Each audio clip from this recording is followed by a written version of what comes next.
فلا اقسم بمواقع النجوم وانه لقسم لو تعلمون عظیم انه لقرآن کریم، یہ بہت باعزت قرآن ہے، فی کتاب مکنون، ایک چھپی ہوئی کتاب میں ہے،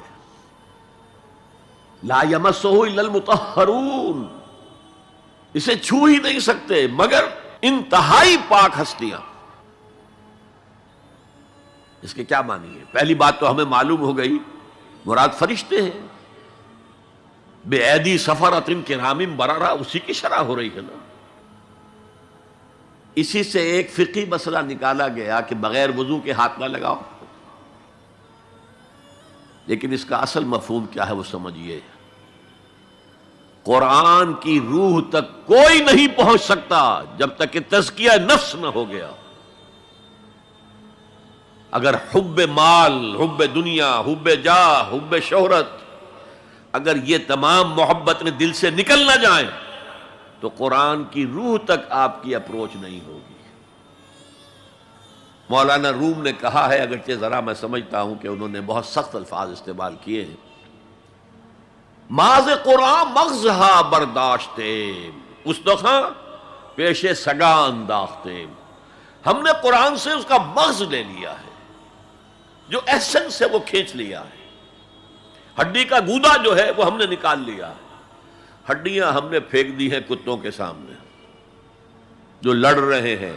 علم کلام کا مسئلہ ہے صفات حق حق سے جدا یا عین ذات، قرآن مخلوق ہے یا نہیں ہے، غیر مخلوق، اور بڑے بڑے ہو رہے ہیں اس کے اوپر، یہ کتے لڑ رہے ہیں ان ہڈیوں کے اوپر۔ ہم نے اس میں سے اصل شے نکال لی، وہ کیا ہے؟ اللہ کی محبت، اللہ کی معرفت، یہ ہے اصل شے۔ ماذ قرآن مغزہ برداشتے استخاں پیش سگاں انداختے۔ تو جب تک انسان کا باطن پاک نہ ہو جائے وہ قرآن کے چھلکوں سے کھیلتا رہے گا، چاہے وہ کہنے کو مفسر ہو،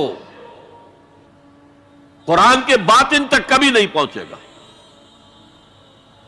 فی کتاب مکنون لا یمسہ الا المطہرون تنزیل من رب العالمین، یہ تھوڑا تھوڑا کر کے اتارا گیا ہے رب العالمین کی طرف سے۔ انزال کے معنی ہے دفعتاً اتار دینا۔ لیلۃ القدر میں آیا انا انزلناہ فی لیلۃ القدر، رمضان کے بارے میں شہر رمضان الذی انزل فیہ القرآن، باب افعال، لیکن حضور پر ایک دم نہیں اترا، تھوڑا تھوڑا تھوڑا تھوڑا 23 برس میں جا کر اس کی تکمیل ہوئی۔ اب دیکھیے جو شکوہ کیا اللہ نے، کیا اس جیسی نعمت سے تم مداہنت کر رہے ہو، بے اعتنائی کر رہے ہو، اسے پڑھتے نہیں ہو، اسے سمجھتے نہیں ہو، اس پر عمل نہیں کرتے، اسے اپنا امام نہیں بناتے؟ تمہارا طرز عمل یہ ہے، بلکہ تم نے اپنا نصیب یہ بنا لیا ہے کہ تم اسے جھٹلا رہے ہو۔ غور کیجئے، جھٹلانا جو ہے دو طرح کا ہے، ایک ہے زبان سے کہنا کہ یہ نہیں ہے، کوئی اللہ کا کلام نہیں ہے، یہ قرآن وغیرہ جھوٹ، سب اساطیر الاولین ہیں، یہ محمد نے گھڑ لیا ہے وغیرہ وغیرہ، جھٹلانا ہو گیا۔ ایک جھٹلانا ہے عمل سے جھٹلانا، مان تو لیا اللہ کا کلام ہے لیکن اس کی حرام کردہ شے کو اپنے لیے حلال کیا ہوا۔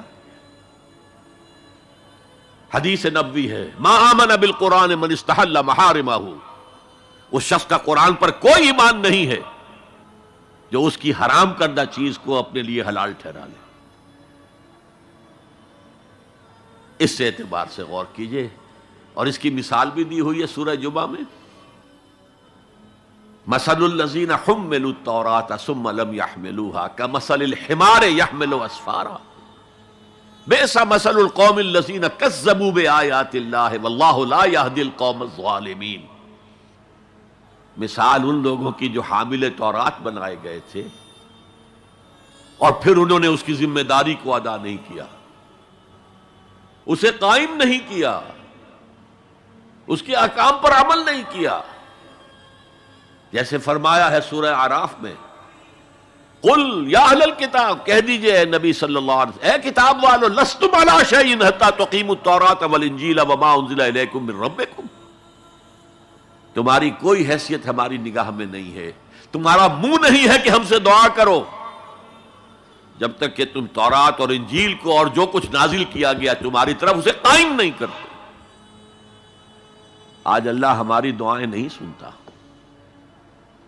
30 لاکھ جا کر حج کرتے ہیں، دنیا کے حالات میں کوئی ذرہ برابر فرق آتا ہے؟ اول تو حرام کی کمائی سے حج ہو رہا ہے، تو حج ہے ہی نہیں سرے سے، جو کچھ کرتے گئے تھے سودی کاروبار وہی آ کر دوبارہ شروع کر دیا، سرکاری ملازم ہے تو جو رشوت پہلے لے رہے تھے اس کے بعد آ کر شروع کر دی۔ یہ کیا ہے؟ یہ تکذیب بالعمل ہے، جھٹلانا ہے۔ تم نے اپنا نصیب یہ بنا لیا ہے کہ تم قرآن کو جھٹلا رہے ہو، جیسے کہ انہوں نے جھٹلایا تھا۔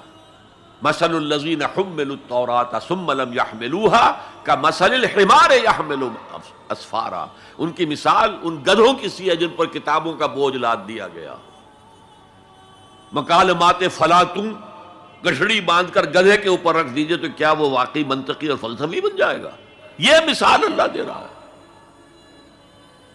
اور یہ مثال کیوں دی گئی ہے؟ اس آئینے میں ہمیں ہماری تصویر دکھائی گئی ہے۔ تم اگر قرآن کا حق ادا نہیں کر رہے تو تمہاری مثال وہی ہے جو یہود کی تھی۔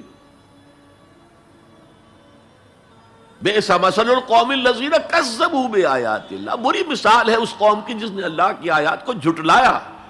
تو زبان سے تو یہودیوں نے کبھی نہیں جھٹلایا تورات کو، عمل سے جھٹلایا ہے۔ هي الحلقات تحفظني بآيات من القرآن، هي الحلقات تملأني بحب المصطفى العدنان.